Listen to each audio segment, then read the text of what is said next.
Bom, galera, vamos lá. Daniel, muito obrigado aqui pelo tempo, pela paciência. É um prazer te receber. Bom, pessoal, meu nome é Eduardo, sou da LM Ventures. Vocês sejam muito bem-vindos a mais um evento do Hubble. O Hubble é um hub de inovação focado no mercado financeiro. Nós ficamos aqui em BH, é um dos hubs que a LM opera, são 5 hoje no total. Aqui em BH, nós temos 2 parceiros corporativos, no BDMG, no Banco de Desenvolvimento de Minas, e na Olé Consignado, que é um braço consignado que agora faz parte do Grupo Santander. O Hubble faz esses eventos semanalmente, no finalzinho do papo eu falo do evento da semana que vem, para vocês se inscreverem. E a ideia hoje é a gente falar sobre crédito peer-to-peer, né? É uma nova forma de investir e de financiar. A gente vai entender como é que funciona isso, quais são as diferenças de pegar crédito no banco e pegar aqui. E para isso a gente está recebendo hoje o Daniel Gomes, cofundador e CEO da Nexus. Nexus é uma empresa de peer-to-peer que trabalha com crédito.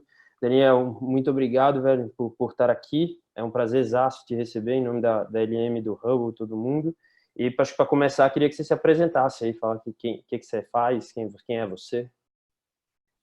Legal. Não, obrigado, Eduardo. Eu agradeço. É um prazer participar, contar um pouco aqui da minha história, da história da Nexus, e contar um pouco mais do modelo de negócio aí, né? É um modelo de negócio novo, peer-to-peer lending.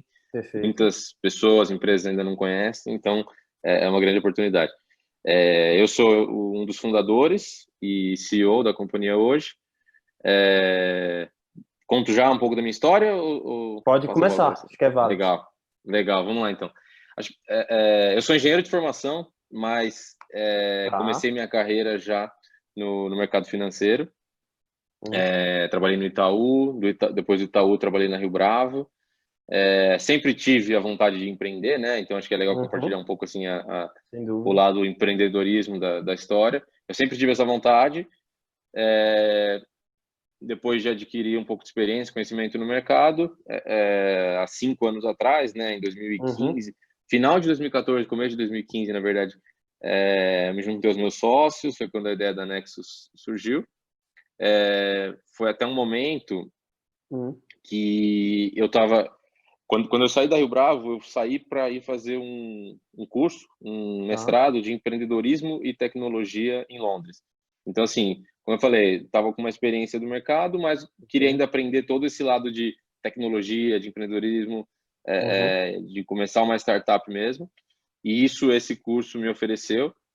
Tive a oportunidade de conhecer assim fundadores de empresas que são benchmark para a gente hoje, que tem capital aberto. Legal. O ecossistema de Londres, né, especificamente, É é muito muito focado em forte em... fintech, né? Muito em mercado de fintech. Exato, exato. Agora que os Estados Unidos é sempre, acho que o wild berço de empreendedorismo, a gente fala de startups, Silicon Valley, mas Uhum. especificamente fintechs, Londres é muito forte. Sem dúvida. Então foi realmente lá uma grande experiência. E aí, como eu falei, a gente até se inspirou, se espelhou em empresas que estavam Uhum. trabalhando nesse mercado, nesse modelo peer-to-peer. E logo surgiu para mim a pergunta, né? Como é que a gente não tem algo assim no Brasil? Se Então, a ideia da Nexus veio daí, de ter visto veio esses caras daí. trabalhando com esse negócio. Você já era do mercado, mas você fazia na Rio Bravo, sei lá, M&A, era crédito? Eu trabalhei um pouco com M&A e mais com Project Finance, né? Então, principalmente financiamentos de projeto de infraestrutura. Mas não era crédito direto como é Entendi. hoje, né? A Para o ideia consumidor nasceu mesmo em final. Londres ao ver os players lá. E teve alguém específico que foi do benchmark? Sim, o principal benchmark que a gente teve e tem ainda, pelo menos por alguns aspectos, é a Funding Circle. É uma Tá. empresa inglesa focada em crédito para empresas, mas que trabalha no modelo peer-to-peer. Perfeito. Na verdade, assim, só para fazer um parênteses, tá? A gente fala bastante o termo peer-to-peer, que ele dá uma clareza do que é, mas a gente até gosta de usar um outro termo, que é marketplace lending, que é o seguinte, as Hum. palavras difíceis aqui, é de lado, Aham. frescura, mas o ponto é o seguinte, o peer-to-peer, ou pessoa a pessoa, ponta a ponta, ele dá muito aquela ideia de que é um para um, e de que é algo, Tá. eu ia falar mais Pessoa romântico, A empresta para o empreendedor A. Investidor A, isso, empreendedor A. Exato, e na verdade pode ser uma empresa na ponta do tomador e também uma empresa, um fundo, um investidor institucional, um investidor profissional na ponta do Uhum, investidor. Então, por isso esse uhum, conceito que a gente gosta de falar de marketplace, que é eu tá, tenho pessoas e empresas de um lado, pessoas, empresas, fundos, órgãos governamentais, por exemplo, também na outra ponta. Por isso a gente gosta bastante desse conceito de marketplace, mas é só uma questão aí de nome. perfeito. Então vamos lá, você começou a ideia da Nexus nasce quando você viu os caras fazendo lá fora. Então eu queria que você explicasse um pouquinho o que que é a Nexus, o que que é o marketplace de crédito, o peer-to-peer, o que que vocês fazem? Legal. Então, basicamente é o seguinte: uma nova forma de empresas ou pessoas, no nosso caso, empresas, acessarem crédito, é, a gente fazendo uma desintermediação, né, da figura que o banco tradicionalmente fez, conectando a ponta do tomador com o poupador. Então, Uhum, basicamente, né, o que é um banco, por essência? Pessoas poupam seus recursos, colocam lá, seja via poupança ou outras formas de captação do banco. O banco uhum, utiliza aí esses recursos com uma alavancagem, né, e empresta aos tomadores. E a diferença, inclusive, entre as taxas de quem está emprestando, né, quem está dando dinheiro e de quem está recebendo, a diferença dessas taxas é o chamado spread bancário. perfeito. É, e aí o peer-to-peer lending, né, ou marketplace lending, ele vem exatamente para fazer isso de uma forma mais eficiente. Então, acho que Uhum, eu preciso necessariamente ter realmente um banco no meio tomando todo o risco e também gerando esse spread grande, principalmente no mercado brasileiro que é muito concentrado. Isso não, o resultado não está sendo o melhor para o consumidor final. Talvez tenha uma forma perfeito. diferente de se fazer, mais eficiente, diminuindo a importância desse intermediário, porque sempre vai ter um intermediário, né? No fim, a Uhum, Nexus é o intermediário hoje, mas a Nexus ela assume um papel de menos protagonismo e ela deixa que os outros players, né, tanto os tomadores quanto os investidores, tenham uma parte maior do retorno, assumam uma parte maior do risco e uhum. sejam, de fato, os grandes atores, os protagonistas desse modelo. Entendi. Tá, eu queria entrar um pouquinho, queria falar de mercado, mas antes de mercado, eu queria entender mais sobre anexos. Uhum, Você falou que vocês dão mais protagonismo para o investidor e para o empreendedor. uhum. Exatamente o que que é anexo? Vocês fazem algum tipo de análise de risco? Vocês entregam um score para o investidor? Se der problema e o cara der cano, vocês perdem alguma parte? Como é que funciona? Legal, vamos entrar nesses detalhes. Então, basicamente é o seguinte, vou contar como se fosse a experiência de cada um dos lados, né? Vamos começar Uhum, pelo tomador. Então, um tomador de crédito, ele entra na nossa plataforma, se cadastra, faz uma uhum, solicitação de um crédito. A gente, obviamente, não exige um relacionamento prévio, mas isso é legal destacar porque é um grande diferencial, né? No mercado, em geral, para você conseguir algum crédito, você tem que ter que tá. ser correntista dessa instituição financeira e já ter um relacionamento de meses ou anos, quem é empreendedor sabe, para Uhum, conseguir ir destravando os limites. Então, a gente não exige um relacionamento prévio, porque a gente vai ter acesso ao seu histórico com o mercado como um todo, não só o seu histórico com anexos.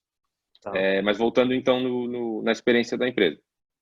Se cadastra, faz uma solicitação de um crédito, em até 24 horas a gente responde, ó, em alguns casos é imediato, tá? Em alguns casos até 24 horas.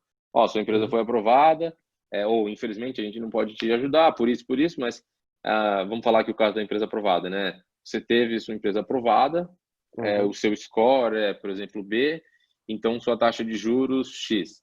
uhum, Se a empresa aceita essa solicitação, desculpa, se ela aceita essa proposta, aí a solicitação dela vai ser publicada na plataforma uhum, que os investidores vão ter acesso. Aí vamos passar para o lado de lá, explicar um pouquinho como é que é a jornada do investidor. O investidor se perfeito. cadastra, um cadastro super simples, mas que ele tem que preencher também um perfil de risco, né? A gente vai entender qual que é o objetivo desse investidor, qual o perfil de quanto que ele tem de patrimônio, se condiz com quando ele pretende investir. Acho Uhum, que depois a gente vai falar em mais detalhes da parte regulatória, mas só para não deixar aqui passar em branco, a Nexus perfeito. hoje é uma instituição financeira, então a gente tem que seguir todas as questões de KYC, né? Know your Uhum. Client, prevenção da lavagem de dinheiro. Então, você tem que preencher um cadastro, que é o mais simples possível, mas existem algumas perguntas ali Não tem exigidas como do ponto de fugir. vista regulatório. Isso. Perfil de risco, e aí ele acessa a plataforma que ele vê todas as empresas que estão captando. E aí ele pode tomar a decisão de investir. Então ele vê ali, ó, a padaria, está captando 50 mil reais, ele vê qual é a padaria, ele vê o nome da empresa, ela tem 2 sócios, foi fundada em 2010, quanto que fatura, uma série de informações, o risco dela é B, taxa de juros tanto, e aí ele decide aportar ou não o que a gente chama de uma cota, né? Porque a empresa está captando 50 mil, por exemplo, ela vai ter 20, 30 investidores, cada investidor colocando um valor ali. Hoje o ticket mínimo é de R$ 1.000.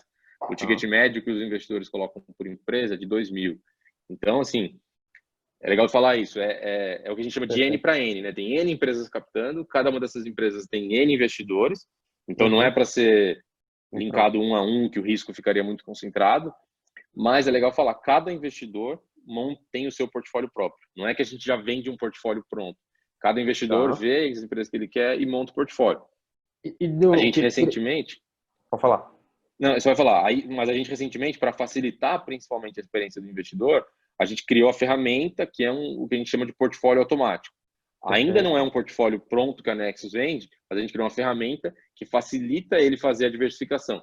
Então, o investidor, por exemplo, já conheço a Nexus, gosto, confio, mas não quero ficar escolhendo mais uma a uma. Eu quero, de repente, colocar um pouco em todas que aparecem.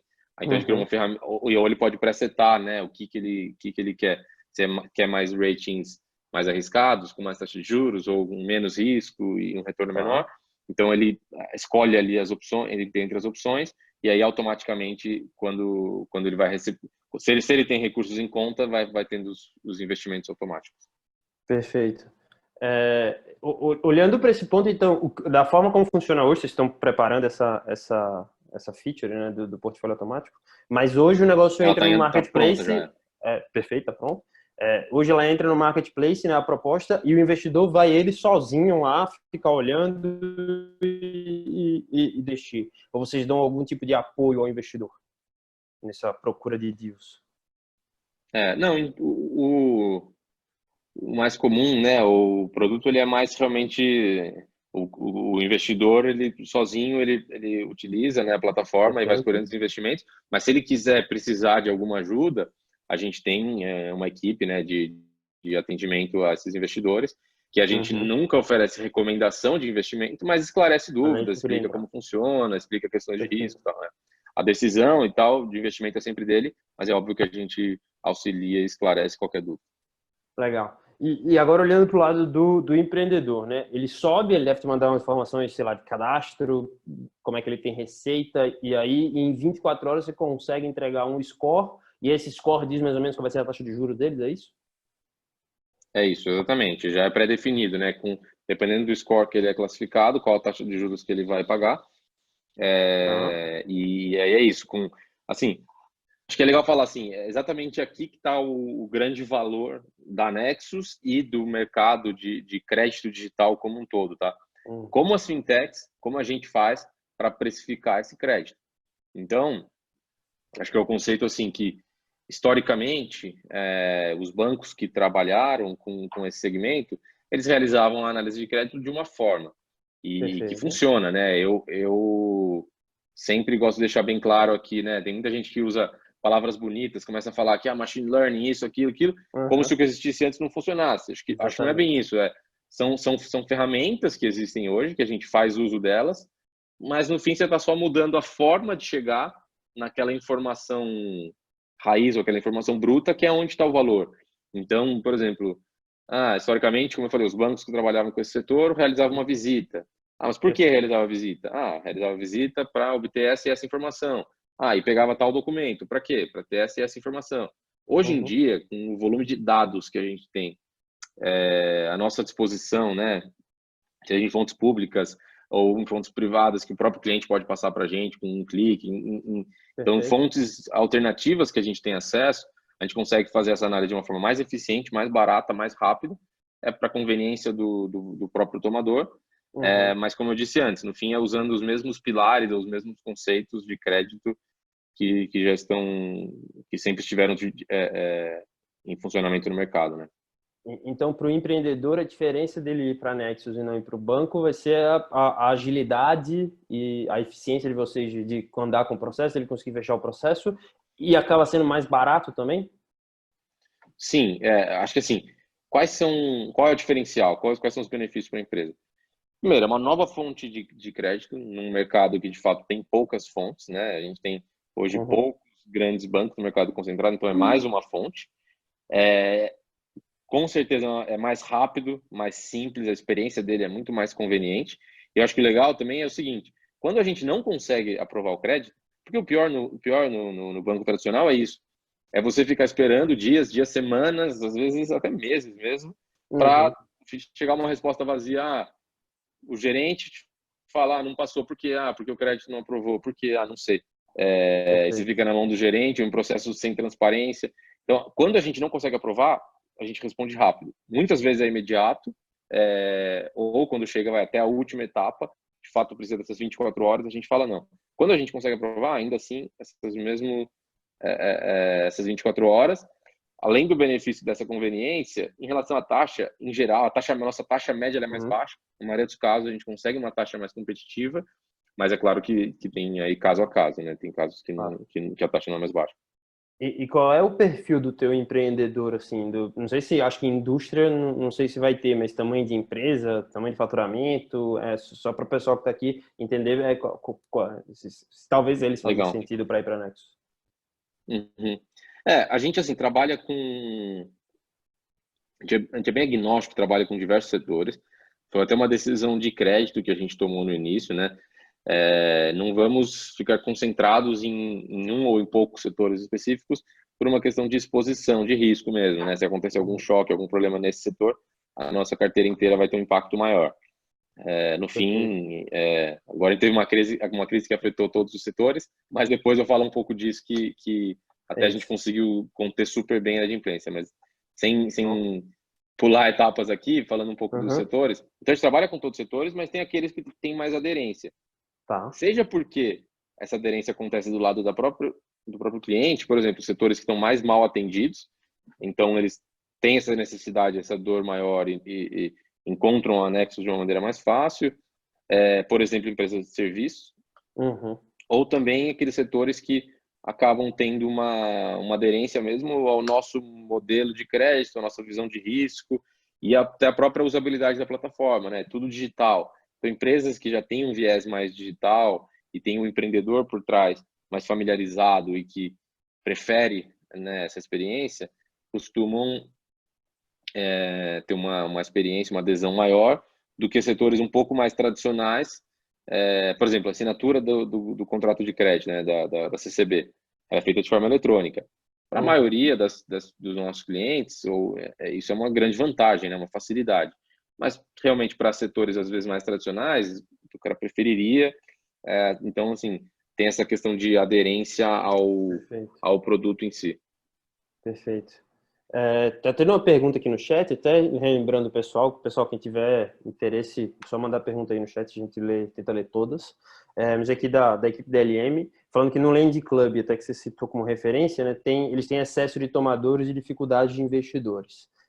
Isso acontece hoje com a Nexus? Como é que se não, como é que vocês conseguiram equacionar esse problema? Legal, legal. Excelente pergunta, porque é um tema que para a gente é super relevante, que é a capacidade de funding, né? Como ter os investidores. Uhum. Até assim, na verdade, o maior desafio, em geral, tá, das plataformas no mundo, costuma ser o contrário. Por mais contraintuitivo que pareça, é achar os bons tomadores. Por quê? Porque uma vez que você tem um modelo provado, que de fato está Uhum. trazendo valor, está trazendo um retorno interessante, a competição, né, ali o custo de aquisição, a forma de adquirir os tomadores, em geral, costuma ser o mais difícil, principalmente quando a fintech, a plataforma, entra no modelo com investidores institucionais. Então, a Nexus já tem esse modelo. Então, é o seguinte, a gente começou no modelo peer-to-peer puro, que era só o investidor, pessoa física investindo. Tá.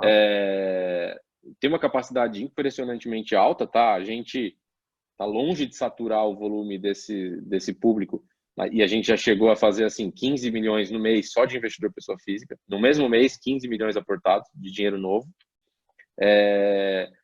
Como eu falei, longe de chegar na saturação, Uhum. mas a visão que a gente tem desse modelo de negócio é que para ser escalável mesmo, uma empresa grande, com relevância, onde a gente quer chegar, tá? E aí a gente quer ser o maior financiador de crédito para pequena empresa, maior do que os bancos, inclusive, para esse segmento específico de pequenas empresas.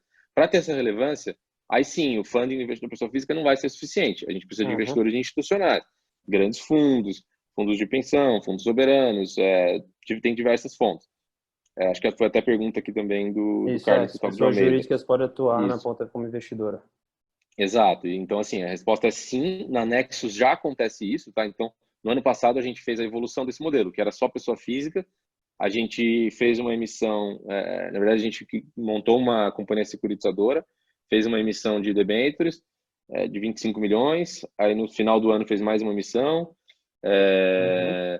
Então, assim, a gente já está com investidores profissionais por trás, tá? São gestores de crédito, fundos, e aí a escalabilidade desse modelo ela é muito maior ainda. Então, assim, existem casos pontuais, por exemplo, a Lending Club, algumas plataformas, que em algum momento do seu crescimento, porque é um marketplace, né? Você tem que ficar sempre equilibrando oferta com demanda. Talvez em algum momento específico, a demanda de um lado está maior, a oferta está maior, mas em geral, o mercado, os bons players, aqueles que conseguiram gerar resultado, performance do crédito está boa, tem mais funding do que bons tomadores. A Nexus sempre teve mais funding do que bons tomadores. A gente, assim, para você ter uma ideia, agora a gente está num momento atípico, né? Depois eu vou contar um pouco do momento na crise, mas a gente, assim, janeiro desse ano foi o mês que a gente fez o maior volume. A gente chegou a fazer 25 milhões, quase 15 de pessoa física e mais 10 de institucional. Era assim, quando a gente colocava as empresas na plataforma, assim, é questão de segundos, minutos, a gente colocava às vezes 2, 3 milhões, tudo junto, né? A gente juntava as empresas, minutos acabava. Então a demanda dos investidores é uma demanda muito grande. Legal. Tem outra pergunta aqui, pessoal da LM, se essas debêntures que você emitiu, se foi difícil vender, ou se a procura foi grande, como é que foi isso? Uhum. Não foi difícil, assim, no nosso caso, tá? Porque, quer dizer, não foi difícil. É um trabalho de relacionamento com investidores institucionais, mas foi facilitado, vou dizer assim, porque a gente já tinha um histórico, né? Então, quando a gente fez isso no começo do ano passado, o Anexus já tinha mais de 3 anos de histórico de crédito. Então, a gente conseguiu mostrar um track record e facilitou muito. E não era um valor tão grande também, 25 milhões. Então, a gente conseguiu captar com, enfim, sem grandes desafios.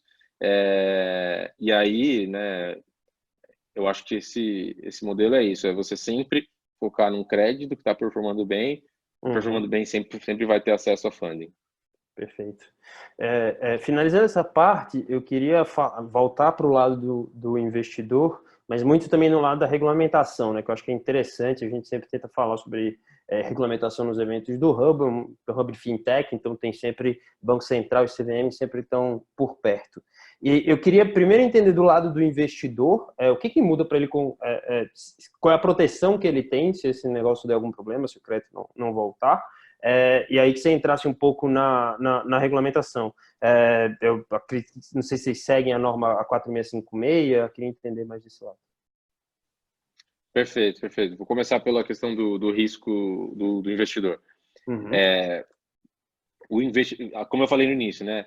A Nexus ela diminui a importância do intermediário, passa mais relevância para os dois lados. Então, o que isso quer dizer para o lado do investidor? Que ele vai estar tomando mais risco, mas que se ele ele vai estar também absorvendo o retorno desse risco que ele está tomando. Então, basicamente, no caso de inadimplência, ele assume o risco. E a gente é, obviamente, super claro em relação a isso durante toda a experiência do investidor. Tá. Só que o que a gente faz, isso é importante falar, ele está assumindo o risco, mas não quer dizer que ele vai ter o trabalho, a dor de cabeça de, Nexus só que conectou as duas pontas, e aí se vira, liga para o cara para cobrar. Obviamente não é assim, para ele enxerga como um investimento financeiro. A Nexus realiza de ponta a ponta toda a prestação de serviço, a Nexus realiza a cobrança, e aí ele vai recebendo os valores de volta. Ele tem uma conta, né, dentro da nossa plataforma, uma conta de pagamento, que inclusive tem uma remuneração de 100% do CDI. Então, ele todo o dinheiro que vai voltando do pagamento das parcelas, ele não fica ali parado. Mas o caso de inadimplência, se o valor nunca for recuperado ou se for recuperado um valor reduzido, essa diferença, de fato, é uma perda do investidor. E aí a importância da diversificação. E é o que a gente não quer que um investidor realize um investimento, ou até poucos, 3, 5 investimentos, e fique olhando um a um. A ideia é que ele invista realmente, monte um portfólio com algumas dezenas no mínimo, mas idealmente até centenas de empresas, e que aí ele está enxergando um portfólio. E é natural que nesse portfólio vai ter um percentual que vai estar inadimplente, um percentual que está em dia, e aí ele tem um retorno, historicamente, o nosso retorno tem sido por volta de 15% ao ano. Principalmente com o CDI como está agora, é um retorno bem diferenciado. E indo para o segundo tópico ali de... Tem alguma pergunta em relação a essa questão específica do risco? Não, voltamos ainda para outras perguntas. Eu acho que é válido. O risco do investidor é Nexus ou portfólio? É do portfólio, né? Isso, cada investidor, acho que a pergunta aqui é do Tadeu, né? O risco do investidor é Nexus ou portfólio? O risco é do portfólio que ele montou. E aí é aquilo que eu falei, cada investidor montou o seu portfólio. A gente nunca vende um portfólio pronto. Mas o investidor ele vai criando o próprio portfólio, comprando pedacinhos de cada empresa, e aí ele vai ter o retorno direto dessas empresas que ele investiu. E a outra pergunta é como é que é o processo de análise e concessão do crédito? Se tem uma forma, se é um processo aberto e transparente para o tomador e para o investidor, ou você guarda Legal, lá a fórmula da Coca-Cola? Tá mais, não é a fórmula da Coca-Cola, mas está mais perto da fórmula da Coca-Cola do que estar aberto. Não, assim, o que a gente faz? Esse é um tópico interessante. De fato, é um dos nossos diferenciais, então não é aberto, não é público, né, exatamente como a gente precifica e o que a gente verifica. Mas, como o investidor está tomando risco, a gente é super transparente em passar essa informação já digerida para ele. Então, a gente passa uma série de informações. Esse é o faturamento, esse é o endividamento, esse foi o momento que a empresa foi fundada. Os avalistas da empresa, no nosso score aqui, na nossa classificação, tem nota tal. A gente passa uma série de informações. Acho que a transparência máxima possível, o suficiente, sem abrir até como é feita a análise, né? E aí, com base nessas informações, o investidor ele toma a decisão de realizar o investimento. Legal. Continuando... Eu fiquei devendo a questão regulatória, né? Isso, acho que vale a gente voltar nesse ponto. Legal. Então, seguinte, questões regulatórias. Acho que vale até falar um pouco do histórico, tá? Até do modelo... acabou que vocês são instituição financeira, né? Vocês nasceram como instituição financeira ou isso foi uma mudança que aconteceu há pouco tempo? Não, isso foi uma mudança, e aí acho que é legal falar porque esse tópico ele acaba juntando muita coisa aí da nossa história. Foi o primeiro desafio quando a gente teve a ideia, né, da Nexo, quando era só um projeto, mas e questões regulatórias? Porque você não pode sair dando empréstimo assim. Será que já existe alguma empresa que faz isso e a gente não sabe? Será que alguém já tentou? E a gente foi pesquisando, inclusive encontrou a história, quem é desse mercado conhece, né, a história da Fairplace, que foi a primeira empresa que tentou fazer isso no Brasil em 2010. Cresceu bastante, mas aí teve problemas com o próprio Banco Central e o Ministério Público, e foi obrigado a encerrar as operações. Então ainda tinha essa questão para a gente, será que isso é um negócio que não é bem visto pelo Banco Central? Mas a gente entendeu que o momento era outro, né? O mundo inteiro, plataformas crescendo, Estados Unidos, Europa, Ásia, de plataformas ficando com um porte super relevante, abrindo capital. Em 2014 foi um ano que algumas dessas empresas abriram capital. E a gente falou, acho que no Brasil não vai ser diferente, né? A gente costuma seguir, principalmente os países do Ocidente, Europa, Estados Unidos, a gente costuma seguir a mesma linha de raciocínio. Então a gente montou um modelo que era, né, com uma assessoria jurídica, que era via correspondente bancário. Então a Nexus seria correspondente bancário de uma outra instituição. Então, diferente até do modelo original que a Fairplace fez, que não tinha envolvimento de uma instituição financeira, estava dentro do sistema financeiro, só que utilizando a figura do correspondente bancário, que historicamente era um papel físico, né? Era uma pessoa, uma lotérica, a gente fez e é o principal modelo que as startups de crédito têm hoje, né? Se você pensar no seu olhar as fintechs, né? A maioria funciona como isso. Faz todo o processo, mas pluga num banco que dá o funding. Exato. Ainda é o principal modelo. naquela época era o único possível, mas ainda não era difundido como é hoje. Hoje, como você falou, hoje deve ter, vou chutar aqui, uma centena de empresas de crédito que são correspondentes bancários plugadas em alguma instituição. Em 2015, talvez tinha uma ou duas, estava começando. Então, a gente foi nesse modelo, e aí o Banco Central começou a se aproximar da gente para entender. A gente viu que o Banco Central queria apoiar, né? Ficou claro, desde o início eles foram super claros que eles queriam entender para ajudar, tipo, o que está funcionando e o que não está funcionando nesse modelo. Porque se o que não estiver funcionando, a gente pode pensar num modelo alternativo, criar uma regulamentação própria. E foi daí, né? Estou acelerando aqui, 2 anos, de 2016 a 2018, muitas conversas com o Banco Central, que saiu a resolução 4656, que deu a possibilidade, mas não a obrigação, a possibilidade de fintechs se tornarem instituição financeira numa modalidade nova, né? Ou, na verdade, em 2 modalidades novas, a SCD, Sociedade de Crédito Direto, ou a SEP, que é o caso da Nexo, Sociedade de Empréstimo entre Pessoas. E aí você não depender mais de uma outra instituição financeira. Tem suas vantagens e desvantagens. Tem um custo envolvido, né, de uma estrutura que você vai ter que tá regulado e supervisionado pelo Banco Central. Isso, obviamente, traz um custo, mas traz uma série de benefícios. Para a gente fez sentido, a gente logo entrou com um pedido. Então, a resolução saiu em abril de 2018, a gente entrou com um pedido em agosto de 2018 e foi aprovado em junho de 2019, né, junho do ano passado. E desde então a gente tem feito todos os nossos créditos já com uma instituição financeira e não mais como correspondente bancário. Pô, muito legal. Tem aqui 2 perguntas do pessoal, mas acho que só antes. É um caminho que é fácil de fazer, assim? Vocês tinham uma certa estrutura, você tinha dinheiro no caixa, você tinha investimento e foi muito tranquilo de fazer ou foi muito trabalhoso isso aí? Sei que o negócio de botarem assim. Queria entender como é que foi esse processo. Não, acho que simples não é, tá? Na verdade, assim, tem, acho que felizmente até cada vez mais plataformas de peer-to-peer, acho que é bom para o mercado essa competição. E o modelo de você começar como correspondente bancário, ele é mais simples, mais barato do que começar como uma SCP, com certeza. Mas ainda assim tem um desafio grande de crédito que não deve ser subestimado ou ignorado, tá? Então eu acho que o que vai definir quantas plataformas vão ter no futuro, até que a gente não tem tantas no Brasil, mas quantas plataformas a gente vai ter no futuro, eu acho que é a qualidade do crédito. Plataformas que têm uma qualidade de crédito melhor vão ter mais acesso a funding, e aquelas que não têm provavelmente vão acabar ou quebrando, ou acabar realmente ficando irrelevantes e morrendo por esse motivo.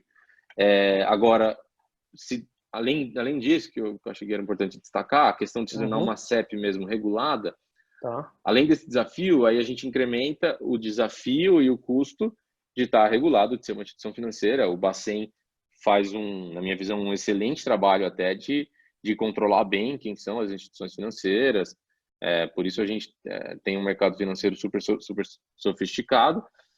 Então, assim, tem uma questão custos, né? Na verdade, você precisa de 1 milhão de patrimônio líquido, que até que não é um valor tão relevante, mas enfim, é um valor que não deve ser desprezado. Você precisa ter uma estrutura, como eu falei antes, seguir regulamentação bom, na verdade é uma infinidade tem a 4656 que você fala, eu vou seguir só isso. Não, na verdade é o contrário. Você tem a obrigação de ler e entender toda a regulamentação do sistema financeiro e interpretar o que você tem que seguir ou não. E aí, obviamente, para você fazer isso, você precisa de uma série de assessores que te auxiliam com esse trabalho. Então, mais custo desses assessores. Tem o trabalho de comunicação com os sistemas do Banco Central. Aí, geralmente, também se contrata uma outra empresa terceirizada para ajudar com isso.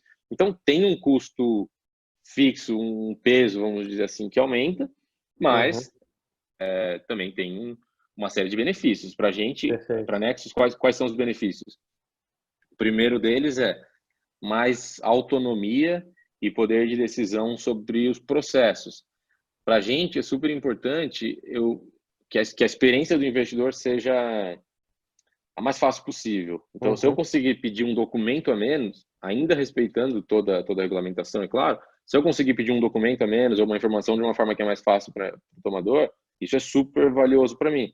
quando eu estou seguindo né, os processos, toda a parte de compliance, controles internos de uma outra instituição, eu tenho que simplesmente respeitar, eu sou o correspondente bancário. Aqui a gente pode desafiar um pouco mais, né? Do tipo assim, talvez a resolução do Banco Central, ela não fala exatamente assim, ó, você precisa pedir esse documento. Fala que você tem que comprovar comprovar a residência. Não fala que você precisa pedir uma conta de luz. Tem outra forma que eu consigo comprovar a residência? Aí a gente consegue inovar em cima disso, melhorar a experiência do nosso usuário. Esse foi um ponto que foi um grande benefício para a gente. E, além disso, existe um benefício de margens mesmo, que se a questão financeira tem um custo fixo que aumenta, por outro lado, eu reduzo o custo variável, porque eu não tenho que estar pagando ou compartilhando uma parte da minha receita com a instituição que bancariza. Perfeito. A gente tem 3 perguntas aqui, vou começar pela do Carlos, aí depois a gente entra na parte de mercado. Assim. São disponibilizados para o investidor balanços e relatórios do Bureau de Crédito como Serasa, dentro da plataforma da Nexus? Tá, Carlos, diretamente não, tá? Não é, a gente não disponibiliza o relatório em si, a gente consulta as informações dos birôs, são inputs do nosso modelo, e aí a gente compartilha uma série de informações e o resultado final do nosso modelo. Até tem uma questão própria jurídica, né, que os próprios birôs não permitem que você compartilhe, mas além disso a gente enxerga que é uma informação tem o seu valor, mas ela é muito menos detalhada, vai muito menos a fundo do que um conjunto de informações que a gente obtém desses tomadores. Tem uma pergunta aqui do pessoal da LM, do Elias foi também nessa linha, mas aqui é perguntando sobre as garantias. Quais são exigidas? Como é que é a recuperação desses créditos que não performam? Vocês executam, vocês repassam? Então, quando dá problema, o que vocês fazem? Quais são as garantias que são exigidas nessa operação? Perfeito. As garantias são garantias pessoais, então é o aval, né? Sempre tem pelo menos um avalista na operação, ou seja, um crédito sem garantia real, mas com pelo menos um avalista, que é o sócio com maior participação.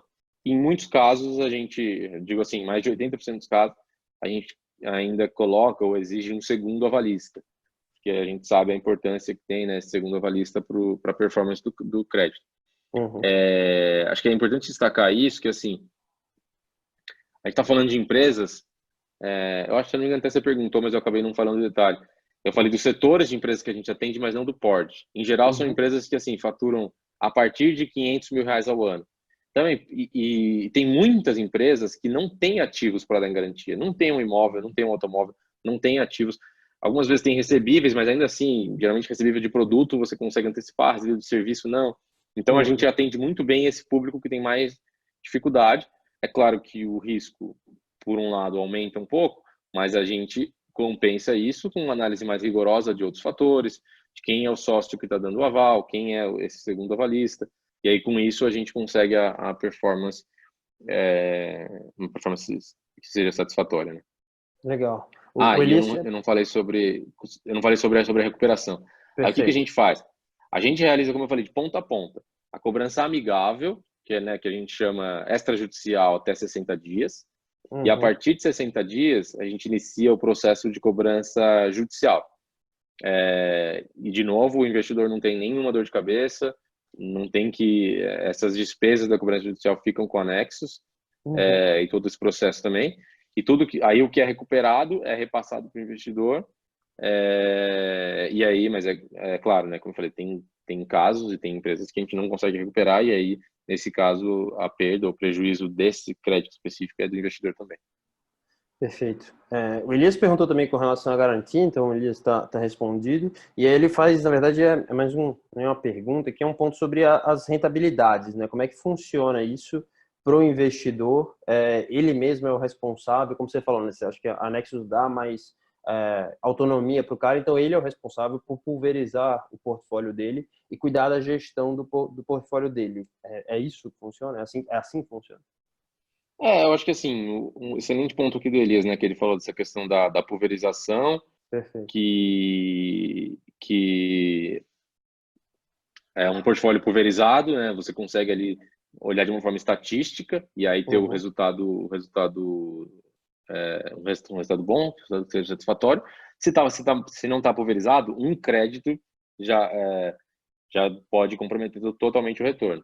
E aí, eu acho que ele falou também das taxas, acho que aí entra muito no que é o perfil do investidor, né? A gente tem aquele crédito que é o rating A e B, que fica uma taxa de juros ao ano ali na casa dos 15, 17% ao ano.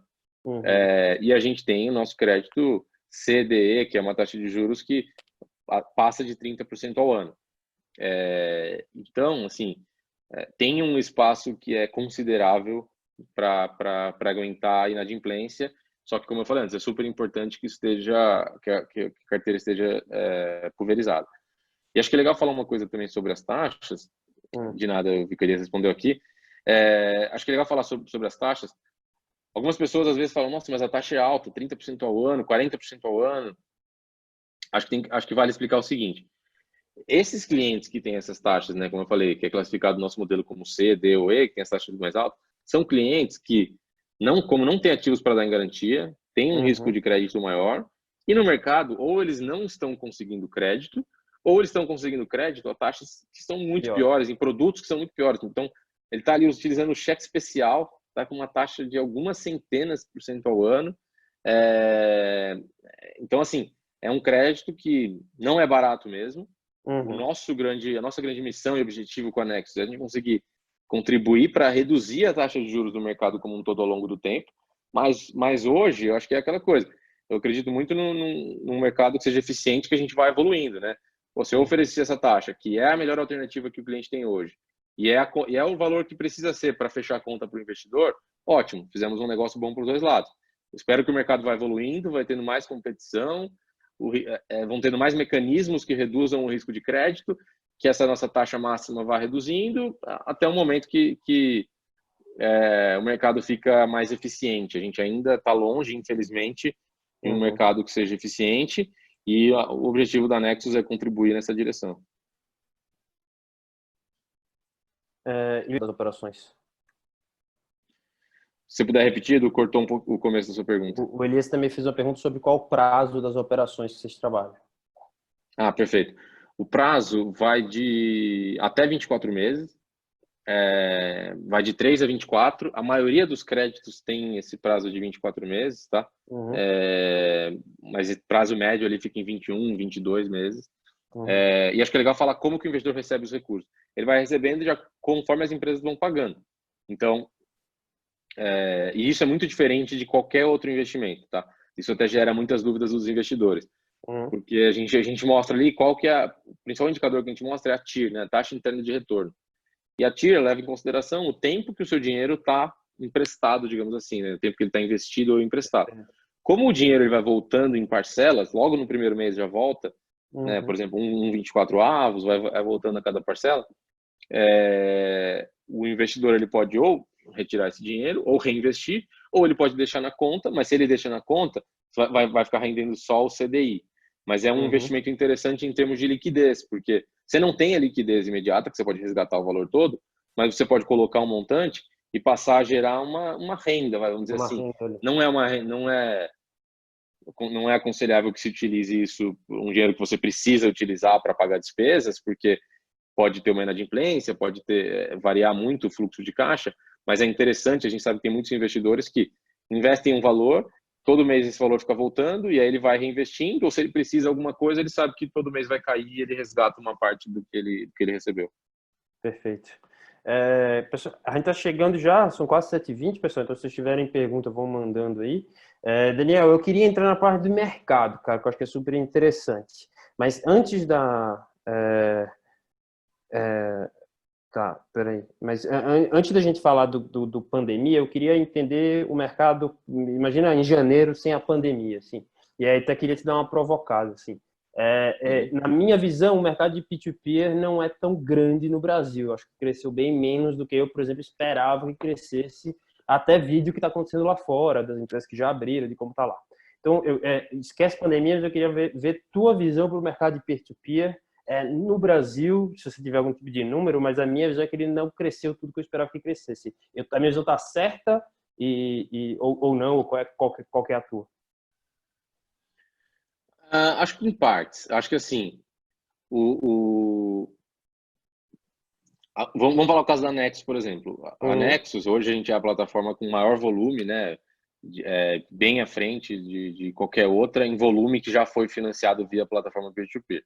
Então, A gente, comparando com outras plataformas de crédito, aí eu estou falando inclusive plataformas que não atuam no modelo peer-to-peer, a gente ainda assim é uma das plataformas mais relevantes em volume.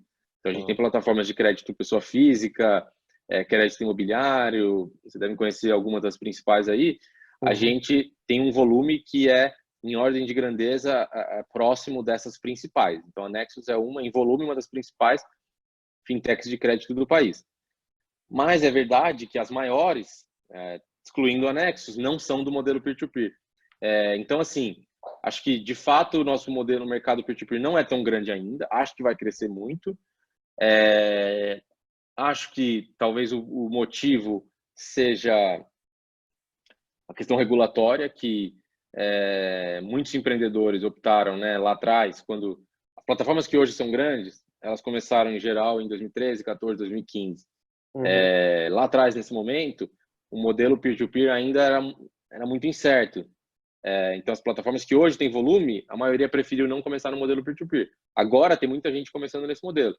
Então, eu acho que, nesse caso, seja por aquele contexto que eu mencionei da Fair Place, que teve problema em 2010, e tal, acabou sendo, de fato, cresceu menos do que o modelo não peer-to-peer, por uma questão Uhum. regulatória. Entendi. Mas, de novo, eu falei no início da live aqui também, e só reforçar, eu não enxergo também o mercado como peer-to-peer ou não peer-to-peer. Eu enxergo como um marketplace que a gente Entendi. tem fontes de funding institucionais, fontes de funding pessoa física, e a gente vai otimizando isso. Então, no momento de crise agora, esse investidor está com menos apetite, esse está com mais. Ótimo, vamos aproveitar isso. Esse investidor está com custo de capital menor. Vamos aproveitar isso para reduzir a taxa de juros para o investidor. A gente prefere ter essa visão mais híbrida do que se limitar, digamos assim, a um modelo ou a outro. Perfeito. O Carlos fez uma pergunta aqui: como funciona a tributação do investidor? Perfeito. O investidor, ele tem a tributação que segue aquela tabela regressiva, né? Então, tudo que ele vai recebendo começa em 22,5% nas primeiras parcelas, nas últimas parcelas ele paga a alíquota de 15%. Agora, é legal falar também, só uma questão sobre a tributação, Uhum. que com a questão da regulamentação, quando a Next se tornou CEP, a gente conseguiu ter uma otimização tributária também. Por quê? Porque antes era tributado no momento de cada parcela. Então, teve o Ah, pagamento da primeira parcela, já teve uma tributação do que era os juros dessa parcela. E qual era o problema disso? Tinha empresas que pagavam, de repente, algumas parcelas, mas não pagavam todas. Então, aquela operação especificamente, ela gerou prejuízo e ainda assim ele perfeito. pagou imposto. Uhum. Com o modelo da CEP, a gente foi mais uma coisa que a gente conseguiu inovar aí, claro que a gente fez toda a lição de casa com assessores jurídicos e tal, mas a gente conseguiu inovar e o investidor ele só paga a tributação de juros sobre aquela operação a partir do momento que ele já recebeu todo o principal. Já recebeu todo o principal, aí ele começou a receber juros E são e aí ele vocês que vai pagando. recolhem isso? Sim, é a gente que recolhe. O investidor não tem que fazer, não tem dor de cabeça de fazer esse recolhimento. Perfeito. É, eu quero entrar como é que está o mercado na pandemia, sim, mas o Magnus fez uma pergunta aqui de qual é a visão de futuro de vocês, assim, da Celero. Você falou sobre a feature, né, para o portfólio que já está rodando hoje para ajudar na diversificação do portfólio do investidor.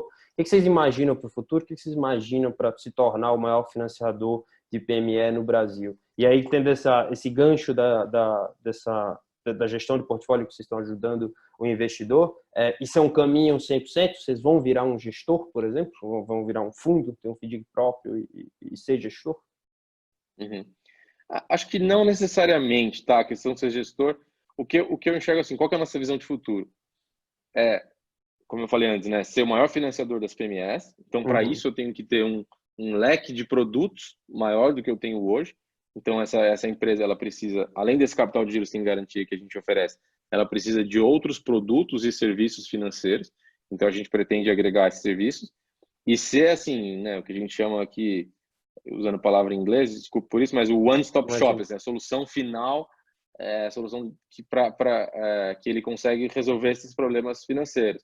Porque a gente sabe que, de fato, a gente gera uma facilidade quando a gente consegue oferecer um crédito, uma aprovação mais rápida e tal, mas ainda assim, a gente olha o extrato que ele tem com a instituição financeira e pede uma informação aqui e ali. A experiência ainda pode ser muito melhorada quando a gente passar a representar uma parte maior do que só o capital de giro dessa empresa. Então, acho que a nossa visão é essa, agregar outros produtos e serviços financeiros, mas sempre com o foco das PMEs. Acho que isso é o que a gente tem de foco, né? Não vamos tentar ser o da pessoa física e o disso, daquilo, não. Vamos focar em quem é o público-alvo e para esse público-alvo a gente ampliar a gama de serviços. Perfeito. Pessoal, só lembrando aí, se tiver pergunta, só mandando. E, cara, eu queria entrar agora no mercado na pandemia, né? Como é que vocês foram impactados, que ajustes que vocês fizeram, que novas oportunidades vocês tiveram. Eu lembro que a gente conversando aqui antes de fazer a live, vocês falaram sobre um produto novo, né, que vocês estão trabalhando. Então, eu queria que vocês me falassem um pouco como é que tá, assim, e até a gente brincou, né, no nosso papo, que crédito é o problema do ovo e da galinha, né, porque, assim, crédito é a solução, mas ele também é o problema, ninguém consegue pegar dinheiro, mas sem dinheiro vai todo mundo quebrar. Então, assim, como é que tá na pandemia para o mercado de crédito como um todo e como é que tá, assim, para vocês? Legal. De fato, assim, a pandemia, o crédito, ele é o problema, e principalmente crédito para PME, e é a solução ao mesmo tempo. Então, todo mundo, crédito nesse momento, exposição a esse risco é perigoso, é muito delicado, muitas empresas vão quebrar, vão ter dificuldade, verdade, e, ao mesmo tempo, o que elas precisam? Fôlego, precisam de crédito para conseguir passar desse momento. Então, assim que começou a pandemia, a gente priorizou, assim, vamos olhar para dentro, vamos olhar para a carteira, mitigar o impacto de inadimplência. Então, a gente ficou super próximo das empresas e ofereceu alternativas de redução do valor das parcelas. Então, a empresa de uma parcela de 6 mil, ela dividiu em parcelas menores, por exemplo, em 3 parcelas de 2 mil nesse tempo. Continuou fazendo pagamento, que é importante também para o investidor continuar recebendo, mas em valores menores. E a gente conseguiu ótimos resultados com isso. Assim, nossa inadimplência teve uma redução, um aumento muito menor do que a gente esperava, tá? E aí, o que mais que a gente fez? Novos créditos. O momento mudou, então a gente teve que recalibrar o nosso modelo e a gente reduziu o número de empresas que a gente estava conseguindo oferecer para os investidores também, principalmente num primeiro momento, tá? Em final de março, abril. Agora está voltando numa velocidade super, super relevante. Mas uma coisa que a pandemia trouxe, vamos dizer assim, que é uma grande oportunidade, foi muito bom para a gente, foi um novo modelo de negócio, que é o modelo de negócio de credit, que a gente chama de Credit as a Service. Então, grandes companhias, né, grandes corporações que têm o interesse e o objetivo de financiar a sua cadeia de valor, então financiar seus clientes, financiar seus fornecedores, financiar seus parceiros, seja se elas têm funding ou não, tá? Em alguns casos essa empresa mesmo ela tem funding, só que ela não sabe e não quer fazer o crédito todo sozinho. Ela precisa, por exemplo, da Nexus para saber precificar os tomadores. Ela precisa de uma plataforma para operacionalizar tudo isso. Ela precisa de um time que vai realizar a cobrança. E aí a gente consegue, inclusive, customizar, fazer um white label dessa plataforma para essa grande corporação. Legal. A gente já está com alguns projetos assinados e funcionando assim. E para esse momento é excelente, porque a gente está num momento que o risco de crédito aumentou. Então, a forma de solucionar isso realmente grandes corporações que têm um interesse que não é só o financeiro, mas de financiar, de irrigar essa cadeia de valor. Exato. Então, acabou ocupando o gap que surgiu, e de fato surgiu um gap, essas grandes corporações elas acabaram, uma parte dele, né, claro, foi uma crise sem precedentes, mas uma parte desse gap foi ocupado por grandes corporações nesse modelo de Credit as a Service. Legal. E ainda nesse modelo, falando da pandemia, né? Você falou que as coisas voltaram, né? Acho que esse mês já foi bom e tal. Duas perguntas. Primeiro, realmente se já vem o mercado voltando ao que era em fevereiro, em janeiro, essa é a primeira. E dois, Você acredita que após pandemia, até pela dificuldade dos bancos de serem mais ágeis e demorarem a dar o crédito, vocês já estão vendo novos clientes? Ou seja, eu sei que a confusão ainda está passando por ela, mas assim, no fim do dia, chegou cara novo bom para você que você não tinha acesso? Empreendedor, tomador? Entendi. Sim, chegou muito, tá? A demanda aumentou muito. A gente investia bastante em marketing, né? Principalmente marketing digital, mas estratégias para aquisição dos nossos clientes. Uhum. A gente reduziu drasticamente, porque a demanda orgânica aumentou muito. E, como você falou, empresas que antes talvez nem saberiam tão cedo da existência da Nexus por não estarem procurando, não estarem envolvidos nesse Perfeito. meio, mas falaram, ó, agora é preciso buscar uma alternativa, ainda mais agora tudo fechado, alguma coisa digital. Então, essa foi uma coisa boa que a pandemia trouxe também, né? Claro que o Perfeito. saldo é muito negativo, principalmente em questão de saúde, das vidas e tal, mas o que trouxe de bom para o nosso negócio foi acelerou uma transformação. Pessoas que não conheciam a Nexus passaram a conhecer. Processos que não eram digitais foram acelerados e se tornaram digitais. Até parcerias, questões de BNDES, né? Soltou um edital, não vai dar tempo da gente detalhar muito aqui, mas o BNDES soltou um edital para conseguir financiar por meio de fintechs. Isso é um negócio que a gente estava tentando fazer acontecer há anos, literalmente há anos, e aconteceu em 2 meses pela pressão da pandemia. Então, muita coisa foi acelerada e a gente vai, quando essa retomada, ela, como eu falei, já tá, aí a outra pergunta, né? A retomada ela está acontecendo, ainda não está no mesmo volume que era antes da crise, mas a gente sente que a velocidade desse retomada tá rápido, até provável que em 2, 3 meses a gente já esteja nos mesmos, falando dos mesmos números que a gente tinha antes da crise, principalmente janeiro ali, que foi o nosso mês recorde.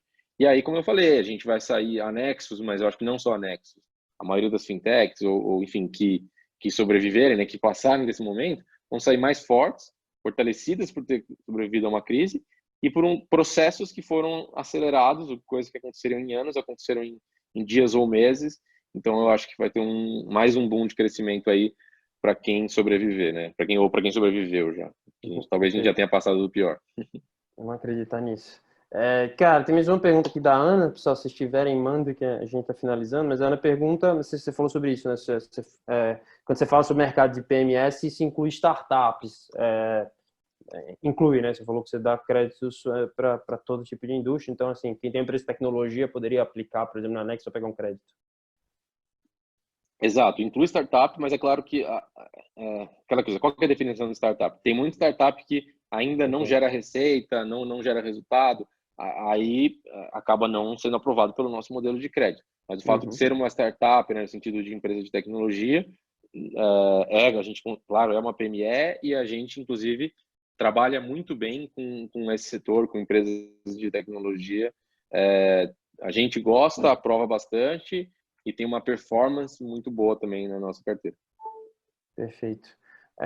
Pessoal, se tiverem mais perguntas, mandem. Antes de finalizar aqui, agradecer ao Daniel, queria relembrar vocês que na semana que vem o Hubble vai fazer, esse mês todo, os próximos 3 eventos, a gente vai falar sobre crowdfunding. Semana que vem a gente vai fazer um evento em parceria com a BFintech, Associação Brasileira de Fintech, para falar sobre tanto do lado do empreendedor, do lado do investidor, do lado de projetos que talvez para impacto social, não necessariamente projetos buscando dar lucro puro, como trabalhar com isso. Esse mês essa é a nossa ideia, de falar de fontes de financiamento assim diferentes. Aqui a gente está falando de dívida, é importante falar isso, né? O crowdfunding é equity, mas fiquem de olho nas nossas redes sociais, no LinkedIn, em tudo. Na semana que vem, acredito que na terça ou na quarta, não lembro agora a data certinha, dia 15, quarta-feira. Então, só ficar de olho, esse mês todo a gente vai falar sobre isso. Semana que vem a gente vai ter em parceria com a BFintech. Daniel, brother, assim, acho que foi super legal, acho que deu para tirar um monte de dúvidas, a quantidade de perguntas que a gente teve, acho que só comprova isso. Do nosso lado aqui, tanto pela LM Ventures como pelo Hubble, pelos nossos parceiros, eu só tenho a agradecer, é um prazeraço. A gente acabou trabalhando, conhece outras empresas, mas acabou que a gente nunca se conheceu, então foi muito legal. E muito obrigado, que você precisar, a gente está à disposição. E eu deixo aí, se você quiser dar uma mensagem final, uma boa noite, fica à vontade. Perfeito, eu que agradeço, acho que foi um prazer aqui compartilhar um pouco da história da Nexus, contar o que a gente faz. Convido o pessoal a se cadastrar como investidor ou como tomador, de alguma forma quiser participar, fico à disposição também, meu contato via LinkedIn ou e-mail, qualquer coisa, estou à disposição. Perfeito. Galera, muito obrigado. Até a próxima. A gente se encontra semana que vem na quarta. Daniel, foi um prazerzaço, irmão. Valeu. Tchau, tchau. Um grande abraço.